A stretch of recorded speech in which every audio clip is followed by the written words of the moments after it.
Killer. Beats in the hood.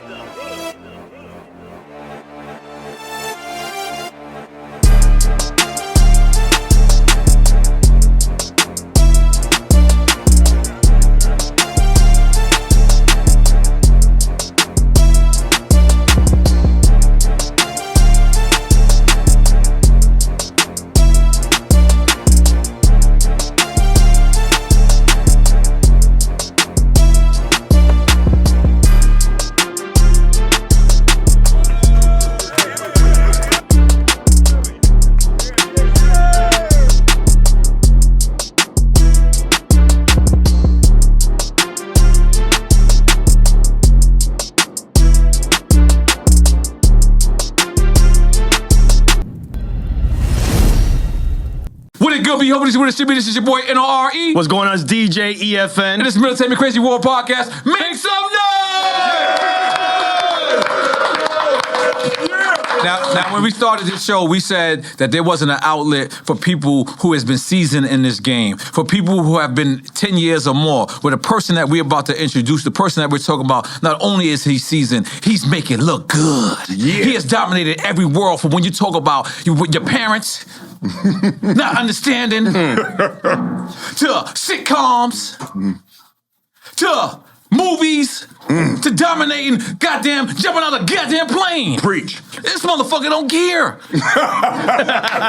He is the potential. When you think of black excellence, when you think of a person who came from the hood and made it somewhere and kept going, this is the fucking picture you should see in a dictionary.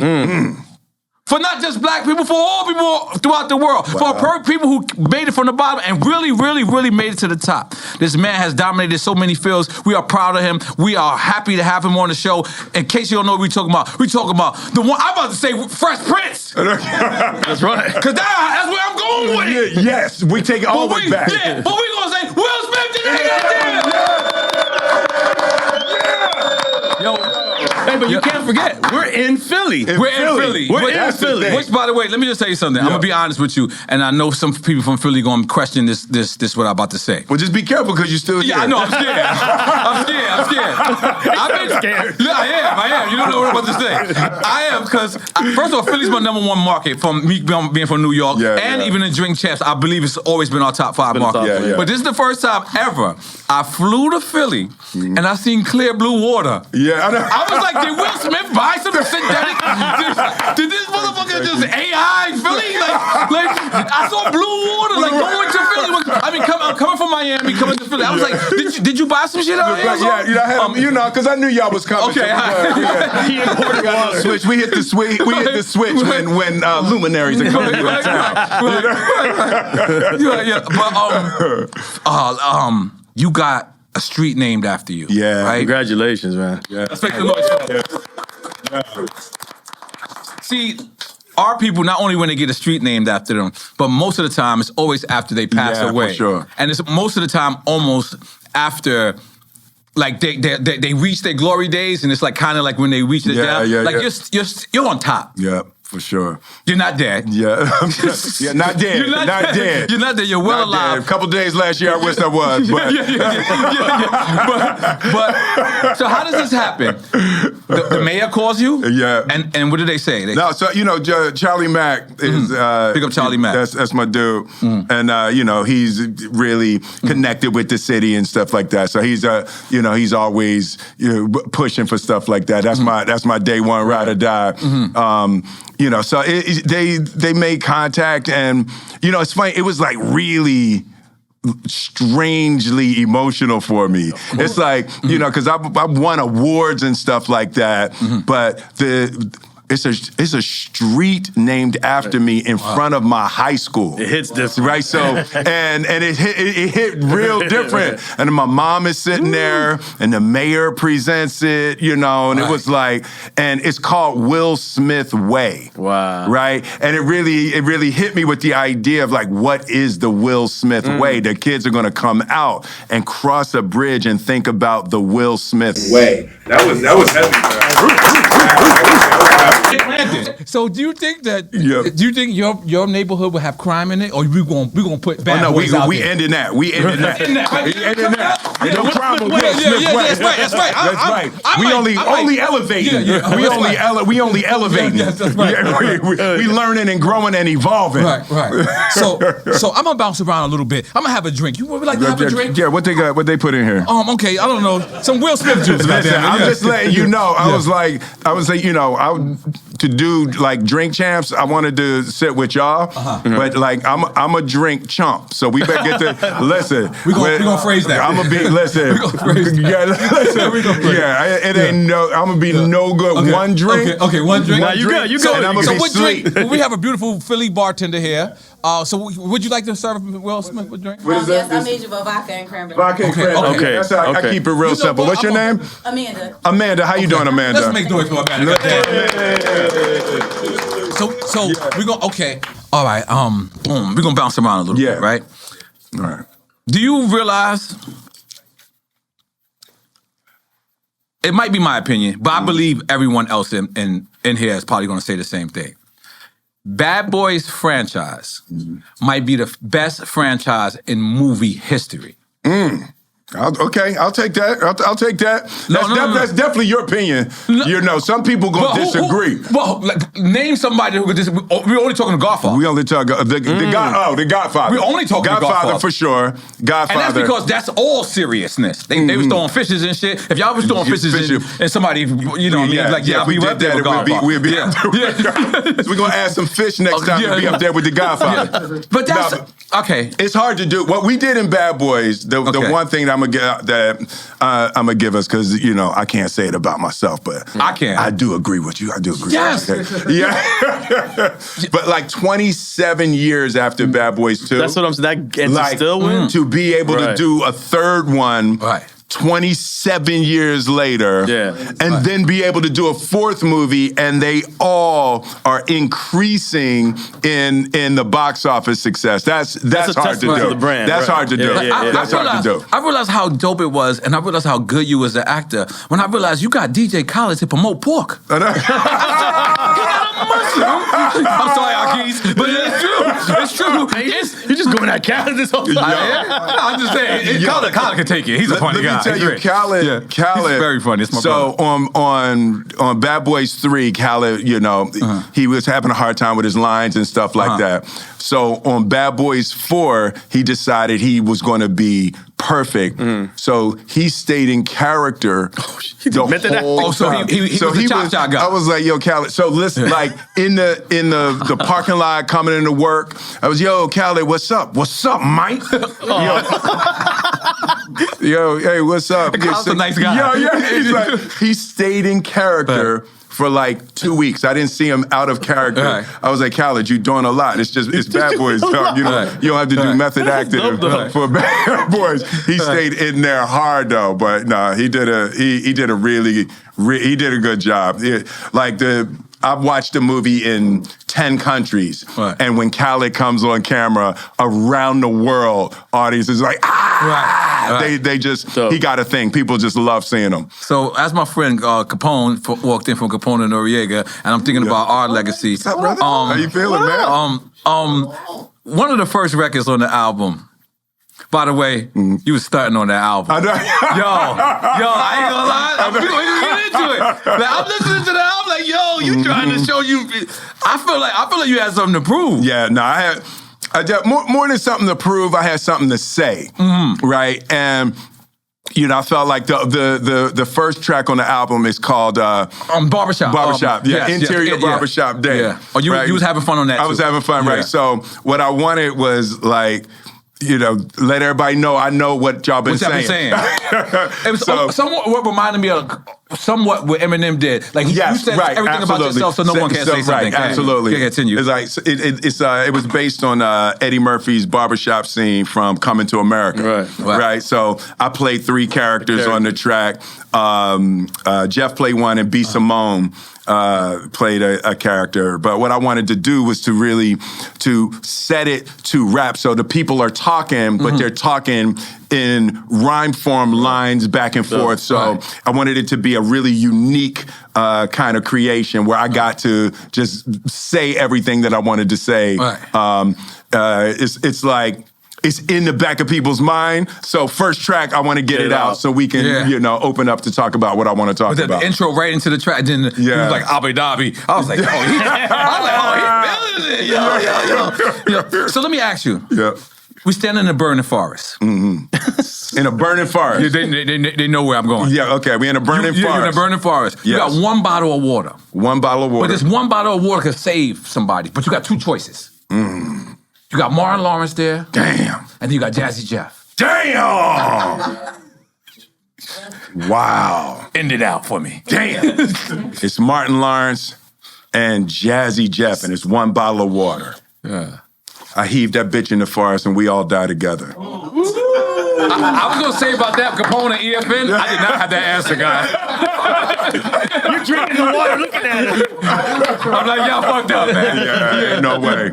Ain't no way. I wouldn't be able to live with myself either way. We're gonna all end it right now. Okay, so let's speak about Jazzy Jeff, right? Because that relationship to me, yeah, man.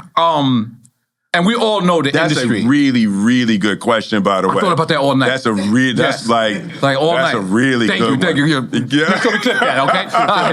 But that's a very seldom thing in this industry, right? When you look at people who had 25-year relationships, right? And then, God bless me because I'm not coming at this new generation, but you see these guys, they last a year or two. They can't stick with the manager. They can't stick with the road person. They can't stick with everybody. But you and Jazzy Jeff have like a 30-year career, but then you don't have just one. You have this Martin Lawrence, same thing. And then I've read somewhere or heard somewhere where Martin Lawrence didn't even want you in Bad Boys. No, it was the other way. You didn't want him? The studio didn't want me. Martin had the script. Oh, wow. Right? So the studio didn't want me, and Martin said he wouldn't do it if it wasn't with me. Oh, wow. Right? So Martin wanted, he had the script, and, he was looking at Eddie. And his sister was like, I really think you need to do this. Oh, yeah, that's right. His sister was like, I really think you need to do it with Will. And he thought about it, and he called me, and we had a meeting. And then the studio was like, it's like both of us were... We were successful on TV, but we weren't Eddie, right? So they wanted to do it with Eddie, and Martin was like, after we met, he was like, nope. Were y'all close already at that point or not we yet? weren't. We met. He called me to come to his house to pitch Bad Boys, and we met. We had a dinner at his house, and we met that night for Bad Boys. That's dope. Yeah, and then just ever since then, it's like it's hard to have. Real relationships. Well, but like in this business, it's hard to have real relationships because what happens, especially in movies, you're talking about 5, 10, months, $20 million. No, $20 million. Oh, okay, right? my bad. When you're talking about, you're talking about real. You're talking about my fault. I'm all my shit up. When you're talking about real money, it's really hard for somebody to make a decision for a relationship over a decision for money. And it's like Martin is one of those relationships. It's like one of my real relationships are before movies. Like, we in Philly and you looking around and like, like the youngest of my squad got 20 years, Yeah, I see Uncle O here. He old as a motherfucker. That's my nigga. That's my nigga. So it's like, I'm in this season of my life, I'm really taking notice to those things, right? First day on the set of Bad Boys 4, I'm going. And Martin said, hey. He said, man, we made 3 of these and we don't really remember a lot. He was like, we're going to pay attention for this one. Okay, when he said we remember a lot, what me, because we just we were running, not paying attention. He was like, no. It was day one. He was like, no, slow down. And it's like, we're going to take in. Like live in the experience. We're going to live in the experience. And it was really good. And we kind of settled down. He was like, we're going to make the movie, it's going to be good or it's going to not be good. Right. He was like, but what we have is our attention. That's dope. And I was like, got it. And we just really just settled down. And it's like, you know, that's my dude right there, man. Like, he is as authentic a person as you will ever meet. Martin. Right. Was it a culture shock going from the music side to the Hollywood side?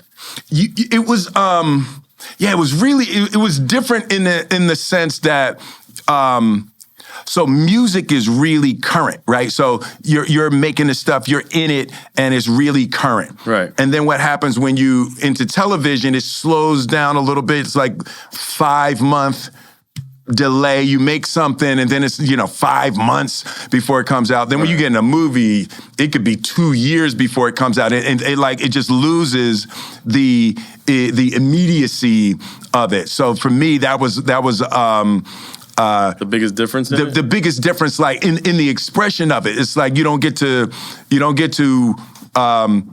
create and get it out in a timely fashion where you're checking in to see how people get feel. immediate feedback. You're getting the feedback, right? So it's harder to stay current with movies and television than it is with music. What about the environment, though, in terms of that? In terms of the people? Yeah. I've been blessed, man. Immediately on the Fresh Prince of Bel-Air, I was with Quincy Jones. Right. That was his idea, right? That was So Quincy Jones. It was about him, correct? It was Benny Medina. Benny Medina was with Quincy Jones. Yeah. Benny Medina was an A&R exec at Warner Brothers. Who wound up being Records. J-Lo manager. And He was J-Lo's manager, and he had an idea. It was based on his life. So he went from Watts to Beverly Hills. Right. Wow. And Quincy changed it, From West Philadelphia. he changed it to Philly. He was like, what's your rap name? I was like, Fresh Prince. He said, okay, that's the character's name, Fresh Prince. Where you from? Philly. I said, oh, I'm from Philly. He said, oh, man, I got some stories about Philly. We're not going to talk about it. But Quincy changed it to Philly. Right. And then he said, Benny grew up in Beverly Hills, and we were at Quincy's house, and he was like, this is Bel Air. He said, you like this house? I said, I like this. Yeah, he said, yeah, Bel Air make Beverly Hills look like public housing. Right? He was like, fuck Beverly Hills, it's Bel Air. So Quincy changed it, like literally in one night, he changed it to Philadelphia, to Bel Air, and named the show The Fresh Prince of Bel Air. Yeah. Before even pitching, though, right? Before I even auditioned. Wow. What a legend. Rest in peace to Quincy Now, at Jones. that time, were you the first rapper doing a sitcom? Yeah. Okay. Yeah. So Fresh, Now, I got to ask, hold on, before you go. Because at that time, doing anything commercial, it was all bad. it was frowned upon. Yeah. But you making this frowned money. upon. That's a lightweight. That's a lightweight? Yeah, That's a grown It was version? frowned upon. It was like you was doing foul shit. Yeah, it was foul. That shit was whack. People were getting hard diss songs about them. That shit was whack. That shit was corny. And Will Smith ain't shit. But you making the money, you got the Hollywood lights, and you go from Philly to actual real Hollywood. How was that experience? It was more than Philly Hollywood that was hard. It was the Philly LA that was hard. Okay. Like they got different rules in LA, and it's like you learn the hard way walking around in LA with your red Phillies baseball cap on. Like that's Pyru, right? Oh shit, I didn't even realize that. Yeah. I was like, we was learning the hard way out there. It's like they just got this. It's different rules. Right. So it's the first thing was like trying to just get the lay of the land of how to move out there. In terms of Hollywood, I guess the really like the big issue in the transition for me was more about acting. The difficulty was about acting versus rapping. It's a whole different thing to like be looking in somebody's eyes and say a line. So you saying from the sitcom to the movies? From music to the sitcom. It wasn't like a music video. This is it's not. It was like a really different thing that was hard for me, and I was like mouthing people's lines and stuff like that. Yeah, so it was like learning. Yeah, it was terrible. It was terrible. That the big transition was like Quincy never asked if I could act. He saw my music video, so he assumed that I could act. So I was on the set of The Fresh Prince of Bel-Air and never had really done anything. Right. Incredible. You know, so it was like that. But, you know, Quincy had the power to do that. What was your first serious role? Because, you know, at the end of the day, they all thought, you know, rappers are fads, right? Yeah. And then, you know, you're on the Fresh Prince, and it's working. But then it's like, you know, I know Jamie Foxx was like the Ray character, right? What was your first serious role besides Muhammad Ali? The first one. I did a movie, I think, second season of Fresh Prince. Called 6 Degrees of Separation. Yes, okay. Separation. So that was my first, you know, attempt at dramatic acting. But on the Fresh Prince, really the father scene with Uncle Phil was like the first attempt at a real no dramatic... hood nigga want to watch that scene. No hood nigga. That make every hood nigga soft. Don't you put that scene on? Nigga be like, the toughest dude in the world to be like, how come he don't want me, man? It's like, woo, that's damn. I just did it to myself. You know? But yeah, that scene was like the first time, you know, where I was like looking to expand and be able to, you know, hold a dramatic scene. And James, you know, everybody on that show was like stage trained, like veterans, thespians. Yeah. Joe Marcel was from the Royal, you know, British Academy, you know, and, you know, Janet Hubert Whitten, you know, was a triple Broadway threat, you know, singing, dancing, acting like, so everybody that must have been intimidating for you. It was really intimidating, but it was love. Everybody, you know, wanted me to win. In the beginning, it was a little bit, I think, because rappers was taking actors' jobs, so that wasn't a good look. That wasn't a good look right for now, them. like English people are taking American jobs. Yes, absolutely. People don't like it.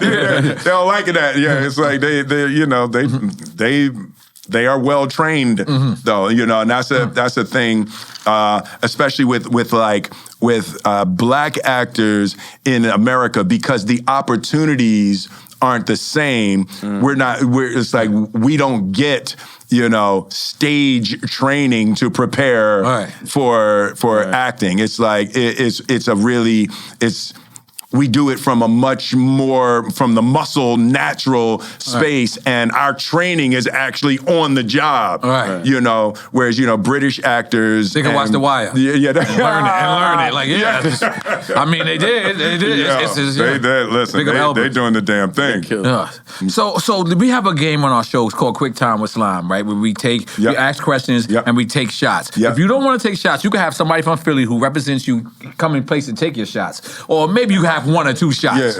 Yeah, you let us know. Damn. You can take a shot. You can take a shot. Yeah. Vodka or Habiki. You want Japanese whiskey? You look like a Japanese whiskey. You got the Mama Juana. All right, let's go. No, listen. Hey, man, listen. Don't let the Philadelphia come out. Just give me the bottle. Give me the bottle. Okay, hold on. So you gotta get her ready. You gotta get her ready, Mr. Lee, because this first question is mine. Please, everybody, back up.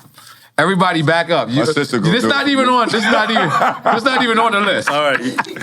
Oh, it is on the list. What is that? All right, but hold on. This is Dominican Mama Juana. I do not recommend that. Listen, homemade. I do not recommend that. Homemade brew. We gonna see. I know you a fly motherfucker. I got Japanese whiskey, just in case you want, from the Alps of Tokyo. From the Alps of Tokyo. I don't know how I say Alps. I don't know how I say Alps. I don't know how. Now I'm getting set up. He said from the Alps of Tokyo. I was trying to make it sound. You're gonna have me messed up. Yes. Okay. From the Alps of Tokyo. All right. This is a question. There you go. From the Fresh Prince world of the universe. And if I get it, now we gotta remember. Oh, yeah, tell them the rules. No, you gotta tell them the rules. You explain much better. We suck at telling these rules, and they're the easiest rules in the world. Because y'all making this shit up as you go along. We're gonna give you a little bit. Yeah, you know. So we got this from the Alps of Tokyo, right? And then what we do is that we ask a Japanese question. You know, just making it up. We're gonna give you 2 choices. Yes. You pick one, we're not drinking. Yes. But if you don't pick, we're drinking. Okay. So you can say both or neither, and we're drinking. Both or neither. We're drinking. Okay. All right. So but we want stories. This is all to bring up stories. Yeah. All right. This is a lifelong Fresh Prince question. See? Now, the world- Right Fresh there. Quince? No, that's where you trying to have me like that. I tweeted. He already played the game. He already played it. I Instagrammed this morning. You was practicing ahead of the and show. I said, does anybody have questions for Will? And this question popped up so many times and so fast. Because everyone knows about this game. It's called not Quick gonna Time with Slime. But Yeah, thank yeah. you. You give those to N.O.R.E. Yeah. No, It's called Quick Time with Slime. So Quick Time everyone with knows Slime, this. yes. Everyone knows this. All So right. as soon as I texted the picture that with me, you, and Charlie Mack. All right. And this is the first one, and this is a very important one. All right. So remember, it's this or that, right? This or that? This or that. But Like, EFN said neither. Or both Yeah, or don't neither. listen to him. Listen, stay right here. Stay right here. He speaks N.O.R.E. He speaks no, N.O.R.E. he's out. He speaks I speak fluent. N.O.R.E. He speaks N.O.R.E. I speak N.O.R.E. I speak N.O.R.E.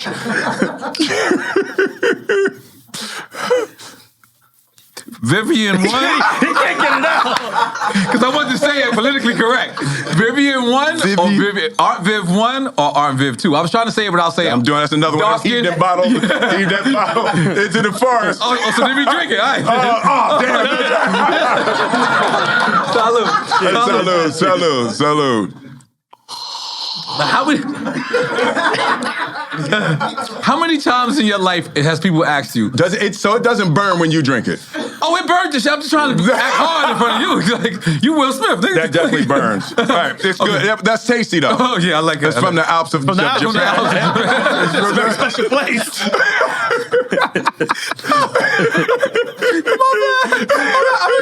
That's the full setup. He researched the Alps in Japan.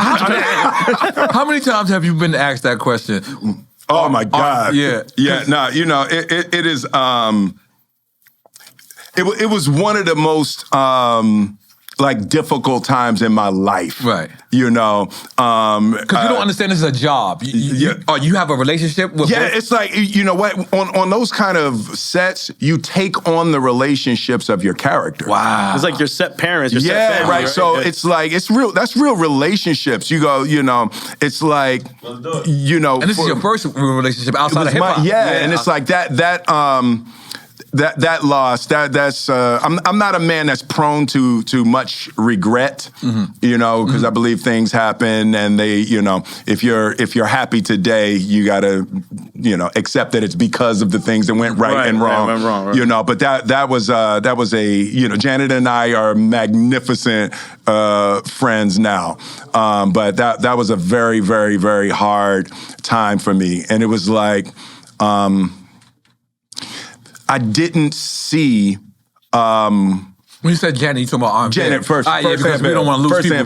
People gonna be like, yo, Janet Jackson was on first. All right, cool. I'm just talking about my pants. Yeah. He was on there These too? motherfuckers are crazy. They gonna say some shit like that. Go ahead, First my bad. Amp, the first Amp, Janet Hubert Witten. She's magnificent, right? And you know, Right, we all felt the same my way. young arrogant eyes couldn't see that, you know, and it's like just the depth and the power that she brought to the show. I was missing it. I could, you know, when I look back, it's like, duh. It's really, you know, it was obvious what she was bringing. But Daphne, you know, Maxwell Reed, you know, cultivated a beautiful relationship, you know, with her. But it was a really, Janet is a special kind of, you know, beautiful, talented, powerful.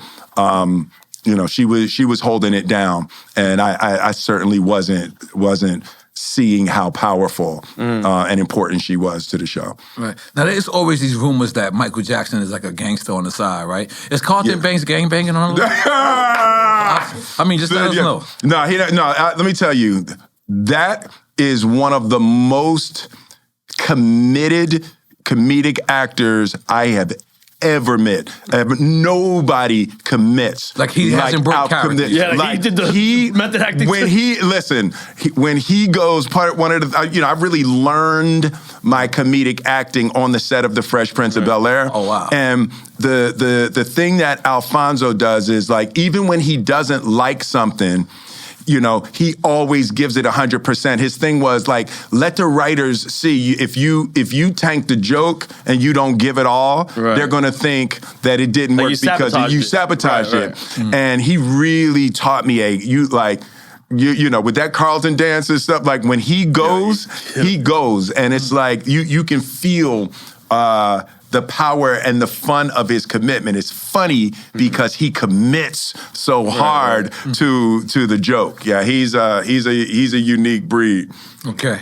I'm gonna take another shot. You in or you? I'm just without anything? I got it. You gonna take another one? Because I got one more. I want this question. Wait, you just gonna take a shot? Don't take the shot. No, Don't fall for this. Don't fall for this. No, I got it. This question. This question is for me. The shot is after the question. You gonna ask this one? All right. Look, I like you know the rules. I like you know the rules. Okay. Let me just say this. He's like when in Philly. Yeah. You can take a shot before the question. Okay, hold on. You know what? I'm gonna go to the next one. You know what? You're correct. Why? Yeah, go to the... Rapping or acting? Rapping, oh man. So here's the thing.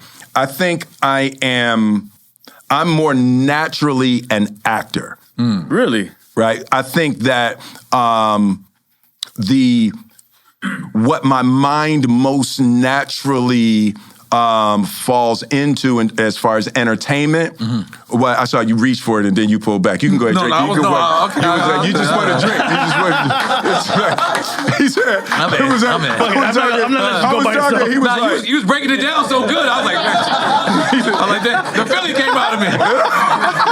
By the way, your sister has such a beautiful song. Oh my God, that one right there? Yes. I feel like Let's take a shot. Damn it. Come on, let's take a shot for it, man. Take a shot. I did already. No, take another one, man. Nah, this is not that type of show, all right?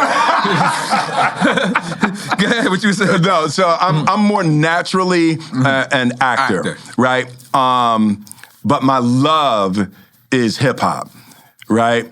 And it's like, you know, acting is... when it comes out of me, like when I can go into a character, like I can transform my mind and my eyes when I look at somebody and fall into a character. It's like really, it's natural for me. Scaring me, man. Relax. Right? Yeah. He turned into What character is he right now? Is he a good guy or a bad guy?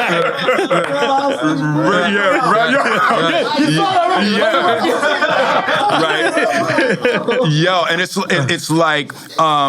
like moving your energy and attention around inside your body, right? So I can like fall into, you know, what did that motherfucker say? I ain't hear you, brother. Say it again. That was him right there.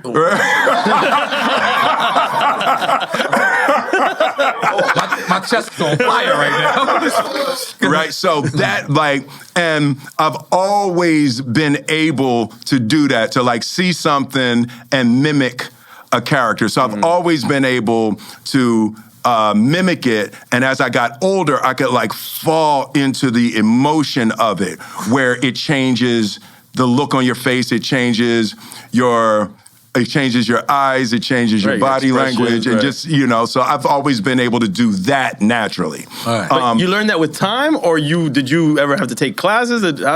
So I naturally could mimic, right? So I would look at how somebody walked, or I would listen to somebody's voice, and I could copy. And then as I got older, like copying is shallow, right? But then where does the emotion come from, and being able to find the deeper and deeper place and layers. As I got to know myself better, actors call it a toolbox, where you have a toolbox where, like, so for example, the Fresh Prince scene you were talking about, the father scene, I use the father scene to find sadness. So I'll use that for King Richard, for example. Great movie. There was the scene about Venus and Serena. About Venus and Serena. Yeah, for that there was a scene where at the net with Venus before he lets her go and play. I watched the Fresh Prince scene before that. Oh. It's a prep. Right, so I prepped to like get... So you watch yourself to prep for yourself. So you get... He practiced on himself. I respect that. You know, and then but the music, there is nothing like being on stage and 50,000 people hear drums, please, you know, and it's like that moment when people realize you're about to do the song they've been waiting for. That's the top of entertainment. That is the top. When they hear that first couple clicks of the record, that's the one they wanted to hear. There's nothing like that in entertainment. So that's my love versus what I'm actually best at. Right. But hold up. But what's dope about you that I've noticed throughout your career, no matter how Hollywood you went, you were always hip hop. Yeah. And you always infused. You always found a way to infuse hip hop even in with there. Men in Black, when you brung Bismarck. Bismarck, yeah. And then like I was watching that the scene today, and it was like y'all didn't even talk. Y'all just beatbox. And I'm like, I remember actually being in the movie theater, and God bless me, white people, but they didn't know what the communication was. They were just like, they thought that was alien talk. And I'm like, yo, no. I wanted to be, I was throwing popcorn at them. They beatboxing, bitch. And, you know what I'm saying? Like, but that you always keep. How do you do that? Like, how do you incorporate? So what it is the. It's the thing that's unique about what I bring, right? So it's like, you know, being born and raised in Philly and in hip hop, it's the thing that's uniquely me, right? Like at your core. At my core. Right. So when I bring that, 90% of the character can be comprehensible to, general audiences, but then you add that little sauce that is the unique, special sauce. So for me, in terms of hip hop, like you'll never see in any movie ever where they beatbox as an alien language. Right? Like, that's like, I love that. It's like only I can do that. Right? You know, so. Like I said, I was so mad in the movie theater when people didn't get it. I was like, shut me up. Like, but that. But even to call Biz to do it. Right? Yeah, to know that I want Biz to do that piece, and it's like, R.I.P. Biz, R.I.P. I'll do that. Oh, yeah, that's right. Okay, all right. Goddamn, I didn't even have to ask. Look, you get playing the game, goddamn. All right. All right. Now the first one. Now hold on. I got this another one. Okay, go. This is also off the menu. Off the menu. Jay-Z or Nas? Think about it. They got both of them got your number. I know. Yeah. That's important. Damn. That's a hard one too. Think about who's more petty. I'm just playing. I'm just playing because they both petty. But Jay, I have more of an interaction with Jay-Z. But I think that for I'm gonna go Nas on that one. I'm gonna go Nas. Wow, you took us here. They said no. Yeah. No, I mean, I have more of a relationship with Jay, but I think Nas has made me study rapping more. Like when I hear Nas, I'm like, damn, I'm way off the fucking mark. I gotta get to work, So yeah, Nas pushes me into study more. Okay. Not because N.O.R.E. is from Queens? No. Right. Relax, man. Yeah, exactly. There you go. Okay. I wasn't even thinking about that. Yeah. So you have to answer. Yeah. Not a lifelong, but a very long time in Queens. The rumor is that Nas helped you with Jiggy with it. Right. So we not Jiggy with it. Was it Miami? The Miami during track? the time that I was working on Jiggy, me and Nas did Just Cruising. It was a record called Just Cruising, right? So me and Nas wrote Just Cruising together. Okay. And I let Nas listen to the album, and he was like, yes, no, yes, no, yes, no. Okay. Wow. And I was like, so we didn't do any writing together other than the Just Cruising track. Okay. But like an executive producer. Almost. Yeah, he was. Well, he was not really an executive producer. He was there, and I was like, yo, will you listen to this and tell me what you think, And he was honest. He was really honest. Okay. And then we wrote one together. We wrote Just Cruising, it was like a B-side of Men in Black or something like that. Because he's never confirmed or denied. Like, Yeah, people yeah. come up to him like, we know you jiggy with it. Yeah. He just laughed. yeah. Nah. I don't know if he laughs. I don't know. He just. I feel like he just never really answers. He's never answered. Yeah, no, we definitely worked in the studio together. I think we might have messed around with 2 or 3 other songs, but Just Cruising is the only one that ever was released. Okay. Yeah. So let me ask you, because listening to this album, first off, I was very, very impressed. One, I'm not impressed because of what you did. I'm impressed because I was trying to figure out, where's this hunger, right? Because all of us, to make music, we have to have hunger, right? Yeah. And then when you're not hungry no more, it's harder to make hard, music. yeah, for sure. So I'm sitting there, this is what I'm trying to tell you. I was, first off, your people who sent the album, big up to Lex and them, this will never be bootlegged. Right, yeah. Oh, by the way, it took my face scanner. Yo, it took my. Did you? I didn't get to Yo, it took my They face just said it right scanner. now, It made me download. I downloaded like 30 years worth of shit. I was just like, yo, I said, yo, whoever your team is so official. Listen to me. Yeah. They can send this shit to the bootlegging place in Kenya.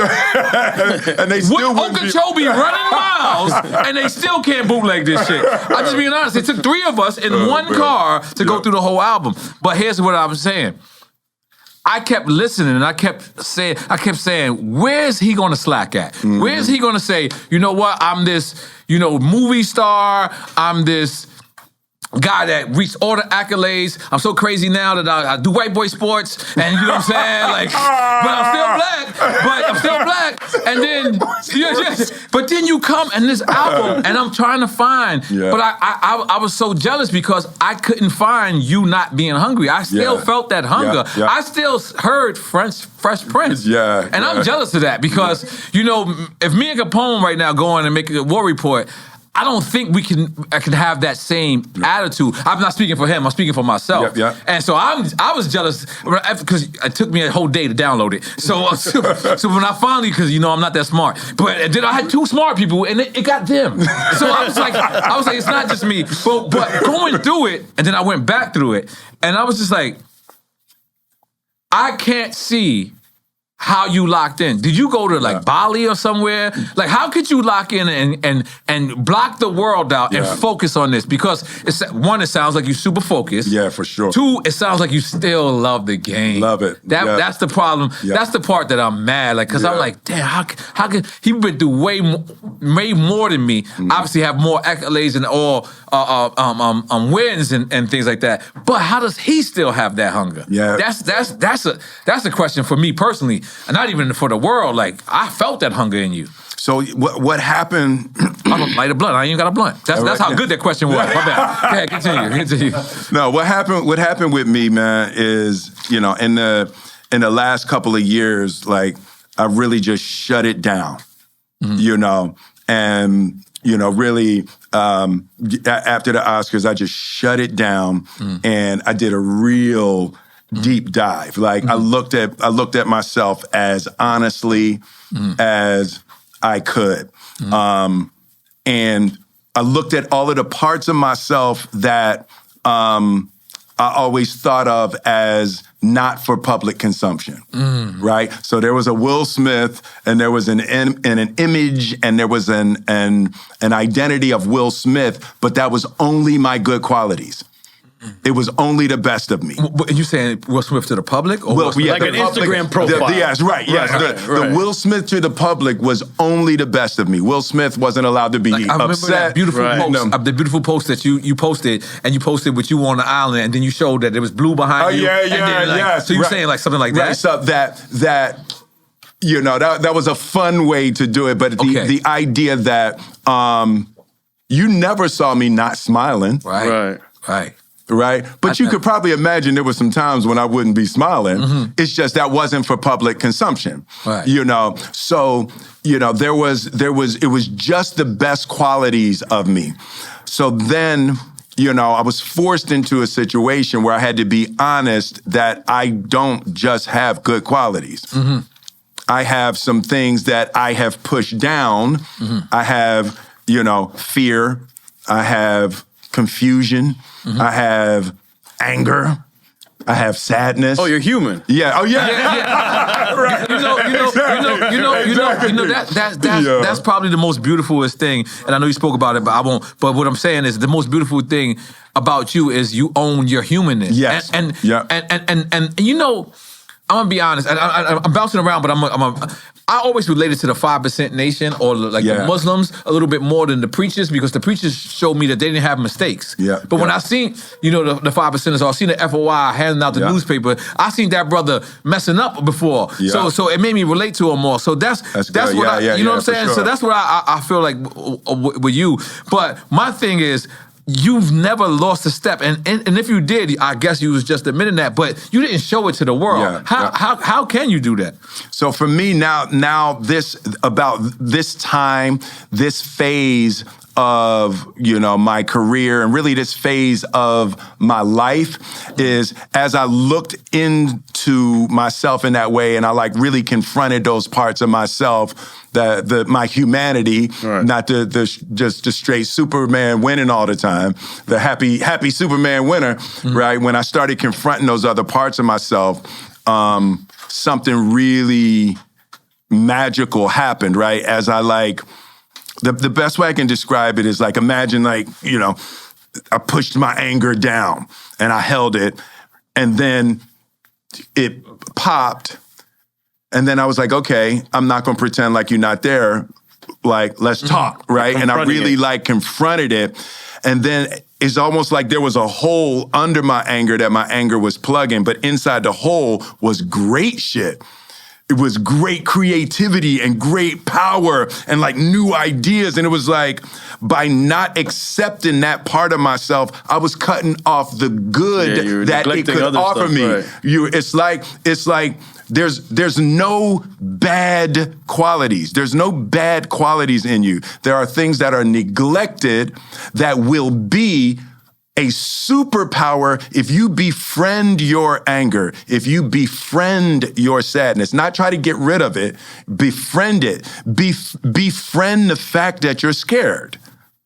Be okay that you're scared. You still got to do this shit. Right. But don't pretend like you're not scared. Be scared. But still do it. When you befriend those energies versus fighting them, they become superpowers. They become your army. So you have this army of energies, and that's the place where I am right now. The good qualities that I thought were the strongest Will Smith, that's not. It's now those qualities are backed up by all of these other energies that are having been cleansed, not you don't want them to drunk drive through your life, right. But now they've been cleansed, and now they're giving me gifts. They're giving me poetry. They're giving me power. They're giving me patience. They're giving me certainty. So to me, that's a long way to answer the question. The hunger comes from I got cheat codes. Right, I got cheat codes. I want to share my cheat codes. I want to hear them. Yeah, I want to cheat. I'm not going. We're all all right. Hold on. I'm not going to lie to you. I never thought I needed therapy until just now. The way you broke it, you need to be a therapist. Or tell somebody your therapy there. Because I was so in. How much I owe. I was about to be you know how they click it when it's over. I'm yo. Can we tell you? No, that was so dope, man. That's so dope. Man. And I know this is a cliche question, and I'm gonna get back to Quick Time Islam. But did you ever think that you would make it this far? Man, I've been beyond my dreams for 20 years. I've been beyond anything. Yeah. Now it's I'm in unknown territory right now. Right. I have no idea where this is going. I have no idea, what's happening. But if you think of it as a wave, right? I know I can surf, right? So I'm life, bring it. Black niggas can surf. Tell them. Right? Yeah. That's right. It's I don't know. Things are. So when I was saying cheat codes, right? I need a cheat code. So one of the first things, there's a song on the album called "You Can Make It." You Can Make It. It's in my notes. Right? Yeah. So one of the cheat codes around you can make it, right? So as I sit in this room right now, right? You know, bunch of black men, you know, and, you know, we would never admit we're having a hard time, right? But you don't have to tell me. I know you are. I know you are. And I can be here and I can make it harder for you, or I can be here to have you be stronger when I leave, right? But what I used to think that, you know, I got to defend myself. I don't have to defend myself from you. We both having an equal hard time. If I don't aggress upon you, you're not going to, right? It's like, if you know that I know that you're having a hard time and that I don't want to be any part of why it's more difficult for y'all, right? And it's like that's a cheat code. Like, that's a real cheat code. People see it in your eyes when you know they're having a hard time and you don't want to make it harder. They also see when you don't give a fuck. If they see you don't give a fuck, now the part of them that don't give a fuck wakes up. Right. You know what I mean? Facade, right? Yeah, so it's like, to me, it's like part of that cheat code of entering rooms and interacting with people. It's like, I don't know what it is, but I know every single person in here is struggling. All right. With something. With something. Yes. Right? And there's different levels, you know. Some, you know, somebody's going through a breakup and, you know, somebody, you know, lost some money that they really needed. Somebody that got a loved one that just died. Right. You know, somebody's family is fighting over something, you know. We're all lifing. Everybody's lifing. Right? So it's a cheat code to don't get lost on the person in front of you, even if they're aggressing. They're aggressing because life is fucking it's them not you, up. it's what it's they're not dealing you. with, Life is hurting them, and they even may perceive that you're aggressing. Just how you walk, it don't even have to be you. They're perceiving that you're aggressing, and they're prepared to hurt you. Right? But it's like, the cheat code is just know that. Don't even go into that energy space with them, you know? And, you know, for me, like, that song, You Can Make It, it was like, that was part of the discovery, like, you know, don't get distracted from the fact of every step you take is affecting people's lives as you move, right? So that was but part of the idea of you can make it. It's like, I'm keeping in my mind when I'm looking at people, I'm saying you can make it. I don't know what it is, brother, but I know you got it. You got it. You know, and it's like holding that energy is a real cheat code, because then people want to help you. When they feel like you're open to want to help them, they want to help you. But it takes vulnerability to open that men don't, we don't do that with each other, right? So for me, when I come downstairs, brothers, it's welcome to Philly. Yes. I want you to enjoy it and have fun with you in Philly. You know, and it's like, I want you to feel safe and have a good time. I got cheesesteaks for you. That's right. You know, and it's like, that energy is an energy of abundance. You you build things, you make friends, you build relationships, you create a safe space around you when you start from that mindset that the person is going through something. Right. It's like you're trying to reverse the idea of hurt people.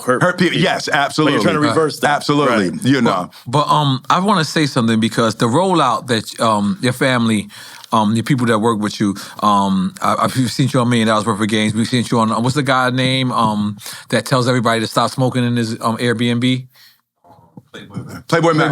You did Playboy Mac. Sway. And you did Drink Champs. And when you're looking at that, you sitting back saying, damn, your team knows what they're doing.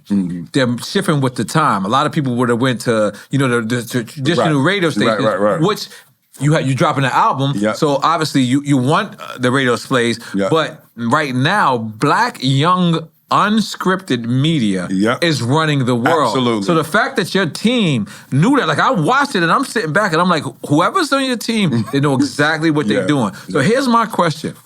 You knowing that now that Black young media is running the thing, where is Overbrook's podcast company? Where's Overbrook's production company for the young directors, for the young next Will Smith, for the young next Kevin Hart that's here eating at Iskabils like me, and you know what I'm saying, eating chips with, because I know you brought cheesesteaks, and trust me, I'm gonna be judgmental. Homie came over and said, I forgot the cheese whiz. I said, I'm judging you off top. Off top, yeah, I'm here for Philly. But that's, you know, it's something that I learned, and I had to learn going through it because I had to go through it.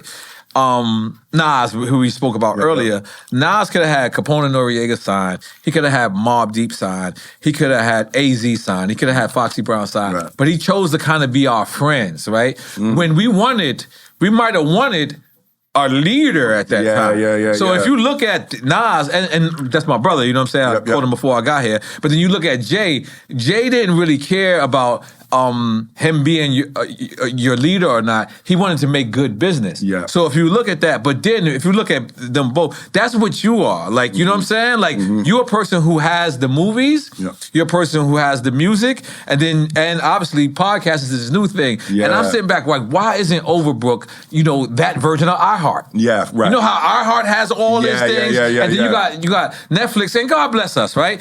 We made Netflix and chill. That was a dude that was born during COVID and said Netflix and chill, and the whole shit. This is our people. When is our people who are at that top going to invest into people, whether it's that bottom or whatever? And I'm not just saying Overbrook. It's just like I kind of feel like Black folks or hip hop folks should invest in hip hop now.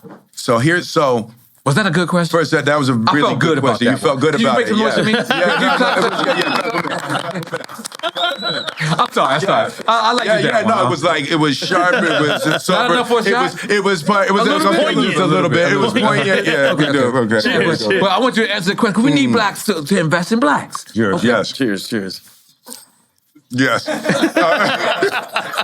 that one hit me. That's what they were laughing at. You got warm in here. All right. So first of all, it's always been the case, right? That my manager Miguel, he's still in here. He would always say, "What's urban is suburban." Right. So our community has always led, right? So led, you said. Led. Okay, yes. Always led, right? So it was, brands, before Run DMC were always looking at what was happening. Stan Smith. And they say, like yes, absolutely. They were always looking at what happened in the inner city. And then once Run DMC really, they broke the barrier. They didn't have a deal with Adidas. They were wearing Adidas before they had a deal with Adidas. And then Adidas went to the concert and they saw that. Right. And then they were like, oh, got it. Right? So Adidas didn't even know their sales were spiking because Run DMC was wearing Adidas. Right? So that the idea of the inner cities and urban communities leading in fashion and branding, as we've always been that. So in terms of, the question of why we don't do that. So we do it. It's bandwidth is an issue. Right. You can only do so much. So, I know Kevin Hart's company, By the way, Heartbeat, Overbrook, I big y'all up, man. You're doing great. Both from Philly. Yes. Both from Philly. Yeah, both from Philly. I big y'all up. Yes. Definitely, but when you get to 15 projects, you're at your whole company's bandwidth. Right. But there's 4,000, people who deserve a look, right? But it's like, you got one executive that's working 10 projects that they believe in, that one is going to go. Right? So you look at a company after 4 years, and it's like, so for us with our company with like Bel Air, Okay. Right? So we got black staff and, black and brown writing and staff and all of that. But it takes everything our TV division has to keep that show up and relevant and going. And then you just don't have the bandwidth to have a second one going. It's like all hands on deck to make sure the show wins. Because when you get the shot, you have to win too. Right? So, we have that, we set it up, and then, things happen. So you start building it out, right? So you'll start building out your divisions and you get going, and then there's a strike. Oh, yeah, the writer's strike. Now there's a writer's strike, and you have to, you can't survive because you can't work and you can't hold 100% staff. So you got to scale down to 20% staff until the strike is over. Now you lose all of these great people, you lose all of these great projects, and now you're starting up all over again, right? So there are business considerations. Tyler Perry has the most stable foundation of being able to make things and churn them out. But it's bandwidth also. Tyler's writing and directing, all of the stuff too, right? So it's really, the idea is simple to say, but when you look at staffing, the reality of it is if you have a staff of 40, you could get to bandwidth on a staff of 40 people with 2 projects. You could be you get 2 big things going, and what it takes to keep it going is it's really hard. Then what happens is then you have to let other people be in charge, right? So when I'm looking over a project, I'm the taste, right? So, I have other people that are really good taste, but as you get broader, you lose the taste. And then you start making things that aren't good, and that's not helpful either. So it is a complex. It's a complex problem. And more complex in today's media landscape where everything is 24/7. Everything is turning over so fast. Be on top of it 24/7. Yeah, 10 years ago, you could take a big bet and be pretty sure you're going to make it. It's limited box office, limited TV or whatever. Right. So it is, it is difficult. And people now are thinking of it as disposable. Right, so movies, disposable.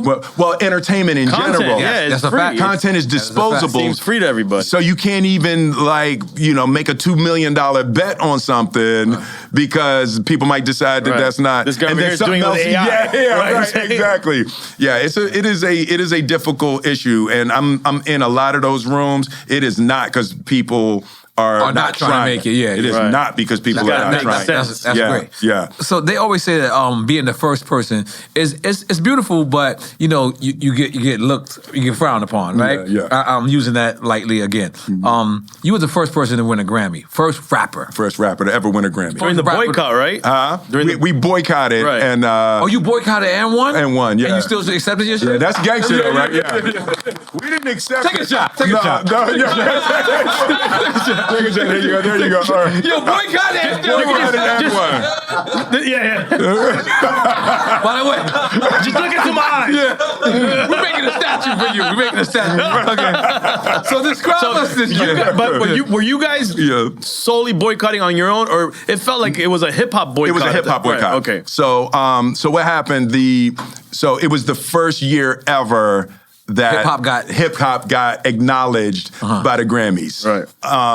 So they acknowledged that they had the category, but they said they weren't going to televise the hip hop category. They weren't going to televise it. So we were like, well, wait, we sold more records than everybody. For sure. Why is our stuff not being televised? So Russell Simmons and Leor Cohen and MTV organized a boycott. Okay, and you're not on Def Jam. I'm not on Def Jam, but Rush's right? management. Yeah. Rush management. Okay, makes sense. Okay, I just wanted to make it sense. Okay, yeah. So I'm getting hyped. Yeah, I'm sorry. So they organized a boycott. They said nobody's going. So MTV has a counter show that's going to boycott the Grammys. So we go, And, 2 days before the Grammys, we find out that Kumo D has agreed to appear on the Grammys? Oh, damn. Yeah. With the big glasses and all that. Yeah. Okay. All right, cool. Well, so Kumo D, he and it's so crazy because it seems so little and silly now, but it was like the biggest thing in So the everyone world. looked at Kumo D as the betrayer. Yeah, like Kumo D went, and me and Mo were like great friends. We still are, but it was like huge that he crossed the line and he went and did an intro. Wow. To the Grammys? To the Grammys. Oh, wow. Right? So yeah, leather. he did the whole Hey joint. man, Kumo D's a legend. He's a legend. Yeah. He's known for having that's leather, my though. dude. It was just, it's so funny because it was like the biggest, like our lives depended on this. And it was like the worst shit that ever happened. Me and Mo laugh about this now. But so we're there and it's us and Salt and Pepper and LL and Stetsasonic and all. So it's like 50 rappers. And we're standing and we're watching and, they're doing the show. And then they do the earlier tonight awards were given in the rap category. And we're standing with all the rappers and me and Jeff are standing, we looking at the TV. And we were nominated against, it was OPP, it was was it still a rap and R&B? The way no, that it they was said just rap. It was the first time that it was just rap. So it was like us, LL, Salt and Pepper. Who else was nominated? Supersonic. Oh, that's right. Yeah. JJ Fab. 1, 2, 3, 4. I'm missing a fifth one. Run DMC was in there. All right. So it was so everybody was nominated. So we're standing there and we're watching the TV, and they say, and earlier this afternoon, DJ Jazzy Jeff and Fresh Prince were awarded Best Rap. And we're standing there with everybody, and I was like, Should have boycotted. I was like, oh, because you didn't know you were going to win. I didn't know we were going to win. Oh, you won? Oh, So okay. you were kind of like, I didn't know we were going to win. I was like, man, me and Jeff went in the other room, and it was like, yo, the first Grammy ever given to a rapper. And it was like, we never really, had the chance to fully celebrate. Right. But it was really giant hearing that we 100%. Won the first ever. Okay. Yeah, it was big. Yeah. Now, hip hop could be critical until they actually make that position, right? Yeah. Like it's like a person seeing the first person doing the alley-oop. They're like, man, that shit look crazy. And then you learn how to do the alley-oop. And then, this shit's legit. You know what I'm saying? Yeah. So after winning the Grammys, when did it become cool to actually win Grammys? Yeah. Because I'm sure you got chastised, you got criticized. Yeah, for sure. No, and it was like, they only won because white people like their music. But that's cool. They won because they won because it's soft. That's cool. It was their music was palatable for other audiences. And that critique is still going on to this day when it comes to the category. Yeah, for sure. I think it was probably like three Grammys later where it was like cool to win the Grammy. It was like that next year it still wasn't cool, but they televised it. So it was like good that they televised it. They were respecting the genre. But it was definitely like 3 years later that it was like a real prestige thing to win a Grammy. Right. Yeah, because now everybody bragging about it. But back then, they were like, I pissed on the Grammy. Yeah. I think Hov actually did piss on the Grammy. Or Kanye, one of them did that shit. They said they did. No, it's an honor anytime anybody will say, we appreciate what you do. I think there's a lot of silliness that goes into that. Right, it's not about the award. It's just it's your about work, that you've put into it. Yeah, somebody is saying, hey, I appreciate what you do, and how your gifts are being received by humanity that's a real thing. Is there any aspirations to have an EGOT to all of them? Because you're close. You're close. I'm past awards in my mindset. You know, there's a thing. I think that everybody. I wish that everybody could have everything they dream. Right. To realize that that's not it. Right. You know, I've said before, like people talk about rock bottom, that when you hit rock bottom is when you'll make a change. Talking about drugs? Yeah, like drugs. People say drugs life, and rock bottom. In life. Yeah, rock bottom in life. Right. Yeah, but yeah, it is like people say it in you know, in AA, talking about rock bottom. Mm-hmm. But there's a corresponding place that I call cliff top, right? Like you could be too high. Where you get so high that you realize literally none of the stuff can make you happy. Right? After you can get to the end of the material world. You get to the end of money. You get to the end of sex. You know, you get to the end of fame. You have so much, and then you like go off of a cliff into the same kind of abyss that you'd be scared of slipping into at rock bottom. Right? Where life loses all of its ability to sustain and please you. Right. And then the only thing that's left, the same thing at rock bottom, the only thing that's left at cliff top is you have to find what you're actually looking for, and what you're actually looking for is you. You're looking for you. You're running around. Right? When you like a woman and you like being with a woman, it's because you like how you feel. Right. You like what's happening inside of you. When you have money, it's like, yeah, it's cool to buy things, but it's not the money. You like how you feel inside. Right. It's unleashing a feeling inside. And at rock bottom and at cliff top, what you have to learn how to do is generate that feeling without anything external.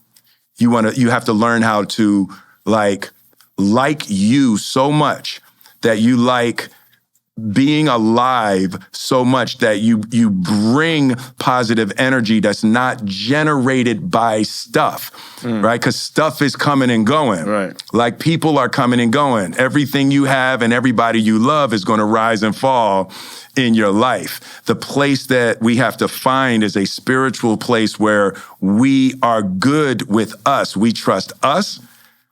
I trust myself. I trust God, and I trust life, that whatever happens, I'm going to make happy out of it. I don't need specific things to happen. And I think also the important thing is we forget that journey is really, the middle part is really the best part of it. Yes, exactly. You know it's like being able to be right here, right now with whatever arises, and not need a specific thing to happen, right? And it's like, you know, part of the beauty of these moments for me and these interactions for me is like, I don't need a specific thing to happen with us now. I'm open and I'm excited, like what's going to evolve from this moment. And as soon as I have a specific thing that I want to happen, that I want from you, now it throws off the energy of our experience, you know? So I'm just learning to accept life as it comes, just relax. Right. You know, some shit's gonna come that you don't like. Right. Some shit's gonna come that you do like. And it's like, I'm trying to just cultivate a mind that is